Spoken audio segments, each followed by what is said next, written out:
What's going on, guys? Welcome back to the channel. Waiting on Aubrey to get off on her call, but I will have an important update. We're going to be looking at not one, but two vehicles today in the mid-afternoon, and I've got the Carfaxes here already pulled up. Let's take a look at them.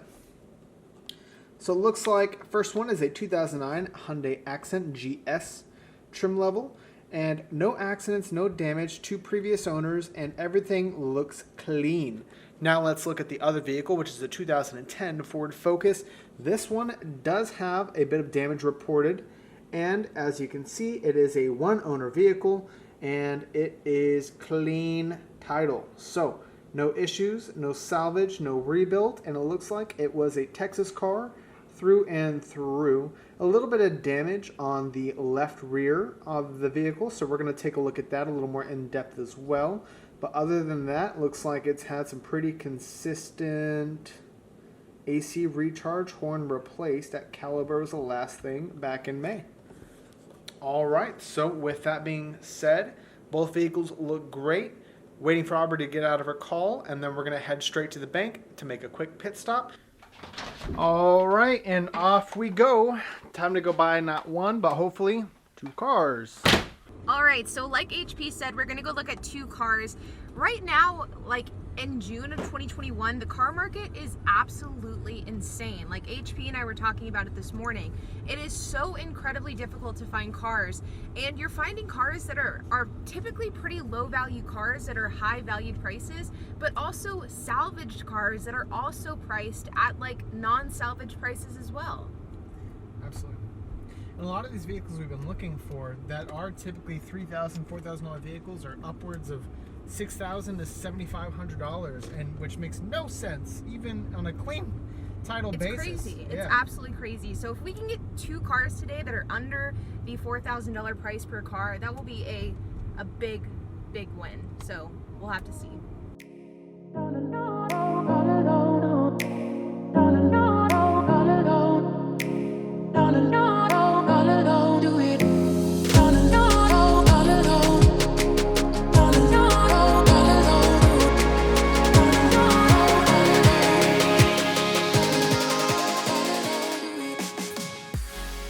So the first one that we're looking at is a Hyundai Accent. It's the same as our green Hyundai Accent. It's the same like body style. It looks very similar. HP theorizes that it's a repo. We'll see if that's actually the case, but I am very interested. I threw out the price $2,500, so we'll see if she agrees. Well,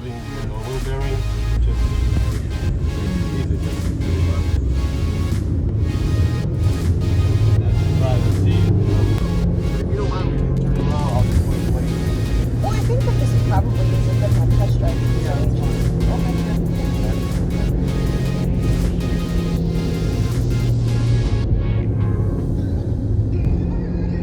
How long have you had the car? I just got it. It's hard to find at low miles and gas savers, especially this price range. That price range, I have all the cars, you know. Yeah, I get it. Low miles and high miles. And a short 5 minutes later, possibly our shortest car inspection ever. I think that was our shortest one. I'm surprised we even took it for a test drive. HP, what are your thoughts? Bad. I mean, you know it's bad when you have to use a zip tie to get in the vehicle to begin with, but I mean, rough. Rough was an understatement. But as soon as we started driving, I heard a wheel bearing. The guy was honest. I mean, he couldn't deny it, and he just couldn't play dumb, but he was saying, you know, wheel bearing is just $30. I'm like, yeah, it's $30 maybe for the cheapest bearing you can get, and then... Well, the other problem is, too, is that, like, looking at the dash, this isn't the car, we're in a different car, but the car that we were looking at, the dash here was all chewed up. I mean, dirty, chewed up. The seats were stained. We've learned in our experience that mechanical issues can be fixed, even if they're a pain in the butt to fix. But things like issues with the dash, or like chips in this like leather seats, or like stains and stuff like that, are oftentimes harder to deal with.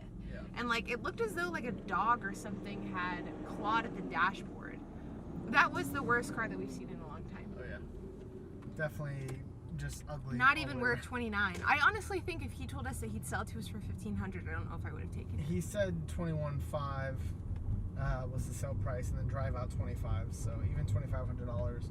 That's a great car for somebody who just needs to go up and down the street, but not on the highway. Not for us. Not for us. So now we are heading to the second car. The good news is that the second car was relatively close to the first one. And so now on to the second car. It looks as though our dream of buying 2 cars in one day is dead. 1 hour later. So that was a bust. Huge bust. So we were on our way to go get the second car that we were going to look at, the Ford Focus, and on our way there, the guy texted HP and told him that he didn't actually have the title in hand. Which can kind of seem like not a big deal. However, if we take that guy's car and we don't ever end up getting that title, we don't officially own that vehicle. We just are driving his vehicle around. And there are ways around it, like there's something called a branded title, which we actually have done to a number of our cars. Our Ford Fusion, for example, is a car with a branded title. But the problem is with branded titles is that it only helps you if the title is lost or if you never received it from the owner. The problem is if the car has a lien on it. For example, if this guy like went to Title Max or like a quick payday loan place and there is some sort of lien placed on the vehicle, if we don't have the title and we just have the car, there's nothing stopping this car from being repossessed or taken, or just it really sets us up for failure and puts us into I would say a risky spot. If we end up taking that risk, it goes against everything that we have set some rules and standards for. And if we take this risk now, we take it next time, it's setting ourselves up for failure. Yeah, so we decided once we got the text, we decided to just turn around and go home. And that's where we are now. And so it's super frustrating. I was excited to get 2 cars. You know, the goal is to get to 20 cars by the end of the year, which on the surface sounds like an easy goal, especially because of the fact that buying the cars and like financing the cars isn't the issue. But it's just because of the fact that cars are so hard to find. And it's frustrating because like this time last year, car prices were pretty reasonable, and they have been really up until a few months ago. And last year we completely stopped expanding the Turo fleet because of the pandemic, and we weren't really sure what the future of Turo was going to be. We weren't really sure what our future with Turo was going to be, and we felt really uneasy with adding more cars. And now that we're in a position to not only feel good about the Turo platform and about our involvement into the Turo platform to expand the fleet, we have the funds to do so. It's so hard to find good cars. For example, like a 2012 Ford Focus for $6,200. This is a car that a couple of years ago would have sold for $4,000. A 2009 Ford Focus for $4,000. A 2013 Ford Focus for $7,000. Like, the list goes on and on of these cars that are simply overpriced. And so then that brings us to the question of, do we overpay for cars, or do we just simply wait until the car market dies down a bit? Because the entire car market is inflated right now. So once those prices start coming down, then we're left with not a lot of money in between of how much we paid for the vehicle and then how much the vehicle's worth anymore.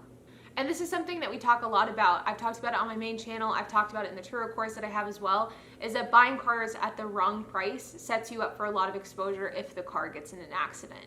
And so I feel like it's certainly a risk. I think that there's pros and cons to the risk, and now we're just kind of like weighing the kind of pros and cons with each vehicle to see, okay, is it worth overpaying? And so these 2 cars today would have been like the first cars that we would have purchased this year that would have actually been, I would say, like normal market value cars, not overinflated. Yeah. And so it's a disappointment that it fell through. Absolutely. But as always, thanks again for joining us. Be sure to hit that like, subscribe, and notification bell to stay tuned on more content, and we'll see you in the next video.